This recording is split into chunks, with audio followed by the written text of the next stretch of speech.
അഞ്ചാമത്തെ കാര്യം എന്നൊക്കെ പറഞ്ഞേക്കണ്ട, അതാണ് എനിക്ക് ഏറ്റവും ഇമ്പോർട്ടന്റ് കേട്ടോ. അഞ്ചാമത്തെ കാര്യമാണ് എനിക്ക് ഏറ്റവും ഇമ്പോർട്ടന്റ്. നിങ്ങൾ സിംഗപ്പൂർ എന്തിനു ചൂസ് ചെയ്യണം എന്നുള്ള 5 കാര്യങ്ങളാണ് ഞാൻ പറയാൻ വേണ്ടി പോണ. അപ്പൊ ഒന്നാമത്തെ കാര്യം എന്ന് പറഞ്ഞു കഴിഞ്ഞാൽ സേഫ്റ്റി വേണ്ട. നിങ്ങൾക്ക് എല്ലാവർക്കും അറിയാം സിംഗപ്പൂരിന്റെ സേഫ്റ്റിനെ പറ്റി. നിങ്ങളുടെ പിള്ളേരും വൈഫൊക്കെ ആയിട്ട് ഫാമിലി ആയിട്ട് ജീവിക്കാൻ വേണ്ടിയുള്ള ബെസ്റ്റ് കൺട്രി ആണ്ട. ഞാൻ പറഞ്ഞു തരേണ്ട ആവശ്യമില്ലെന്ന് എനിക്ക് തോന്നുന്നുണ്ട്, അതുകൊണ്ട് ഞാൻ പറയാനില്ല. അപ്പൊ രണ്ടാമത്തെ കാര്യം എന്ന് പറഞ്ഞാൽ കണ്ട ക്ലൈമറ്റ് ആണ്ട. അതായത് ഈ സിംഗപ്പൂരിലെ ക്ലൈമറ്റ് എന്നൊക്കെ പറഞ്ഞാൽ കണ്ട ട്രോപ്പിക്കൽ പക്ക ക്ലൈമറ്റ്. നമ്മുടെ കേരളമായിട്ട് ഭയങ്കര സാദൃശ്യമുള്ള, ഒരു ബുദ്ധിമുട്ടും നമ്മൾ അവിടെ നിന്ന് വരുമ്പോൾ തോന്നാത്ത രീതിക്കുള്ള ക്ലൈമറ്റ്. വേണ്ടപ്പോ ചൂട്, വേണ്ടപ്പോ മഴ, വേണ്ടപ്പോ തണല്, ഓക്കെ പക്കായിട്ടാ.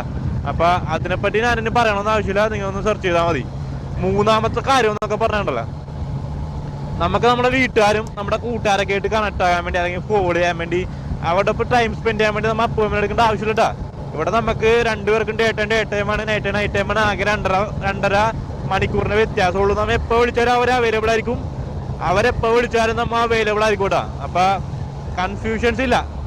നമുക്ക് നാട്ടിലെ പോലെ ബാംഗ്ലൂരൊക്കെ മാറിയിരിക്കുന്ന പോലെ തന്നെ നമുക്ക് വിളിച്ച് സംസാരിക്കാം. ഓക്കെ, അപ്പൊ അതാണ് എനിക്ക് ഇമ്പോർട്ടൻ്റ് ആയിട്ട് തോന്നിയ ഒരു മൂന്നാമത്തെ കാര്യം കേട്ടാ. നാലാമത്തെ കാര്യം എന്നൊക്കെ പറഞ്ഞാൽ കണ്ട കാശാണ്ട. കാശ് കൊണ്ടാണ് നമ്മൾ എല്ലാവരും നാട് വിട്ട് മാറിയിരിക്കണം. അപ്പൊ GDP പെർ ക്യാപിറ്റ ഒക്കെ വെച്ച് നോക്കുകയാണെങ്കിൽ കണ്ട പല രാജ്യങ്ങളിലേക്കാളും, പല വമ്പൻ രാജ്യങ്ങളിലേക്കാളും മുമ്പിലാണ്ട. നിങ്ങൾ ഒന്ന് അന്വേഷിച്ചാൽ മനസ്സിലാവും. സിംഗപ്പൂരിലെ കറൻസി സ്ട്രോങ്ങർ ആണെന്നുള്ള രീതിക്ക് വേറെ സംശയങ്ങളൊന്നുമില്ല. അപ്പൊ അതിനനുസരിച്ച് വരുമാനം കിട്ടുന്നുണ്ട് ആൾക്കാർക്ക് ഇവിടെ.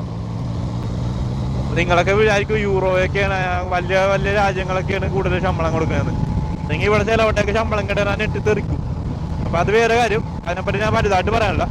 അപ്പൊ അഞ്ചാമത്തെ കാര്യം എന്നൊക്കെ പറഞ്ഞാൽ കണ്ട അതാണ് എനിക്ക് ഏറ്റവും ഇമ്പോർട്ടന്റ് കേട്ടോ. അഞ്ചാമത്തെ കാര്യമാണ് എനിക്ക് ഏറ്റവും ഇമ്പോർട്ടന്റ്. ഞാൻ നാട് മിസ് ചെയ്യാൻ എടുത്തന്നെ. എനിക്ക് ഇടയ്ക്ക് നാട്ടിൽ പോകണം എന്നുള്ളൊരു മൈൻഡുള്ള എടുത്തന്നെ. ഞാൻ എപ്പോഴും പോവും. 1-2 മാസമൊക്കെ ഞാൻ മാക്സിമം പിടിച്ചിക്കാറുള്ളൂ. അതുകൊണ്ട് ഞാൻ മെക്കം പടിയാകാനുണ്ട് ഇവിടെ നിന്ന്. അപ്പൊ അതിന്റെ മെയിൻ ഇമ്പോർട്ടന്റ് കാര്യം എന്ന് പറഞ്ഞാൽ 4 മണിക്കൂർ സമയം സ്പെൻഡ് ചെയ്താൽ മതി. 4 മണിക്കൂർ നിങ്ങൾക്ക് അടുത്ത് സ്പെൻഡ് ചെയ്യാനുണ്ടെങ്കിൽ കണ്ട നിങ്ങൾ നാട്ടിലെത്തി. ഞാൻ തമാശ പറഞ്ഞല്ല. അതുകൊണ്ട് 4 മണിക്കൂർ സ്പെൻഡ് ചെയ്യാൻ നിങ്ങൾ തിരിച്ചു എത്തി. ഞാനൊക്കെ വെള്ളിയാഴ്ച വൈകുന്നേരം പോയിട്ട് തിങ്കളാഴ്ച ഒക്കെ വന്നിട്ടുള്ള സമയങ്ങളുണ്ട്. അത് $200 ഉണ്ടാ പോണത്. നേരത്തെ നിങ്ങൾ ബുക്ക് ചെയ്യണമെങ്കിൽ $200 ടിക്കറ്റ് ഉണ്ട വലിയ കാര്യങ്ങളൊന്നുമില്ല. മാക്സിമം 200-200 ഇടയ്ക്ക് നിങ്ങൾക്ക് നാട്ടിൽ പോയിട്ട് വരാം, ഇത്രയും അഡ്ജസ്റ്റ് ചെയ്യണമെങ്കിൽ. മനസ്സിലായി?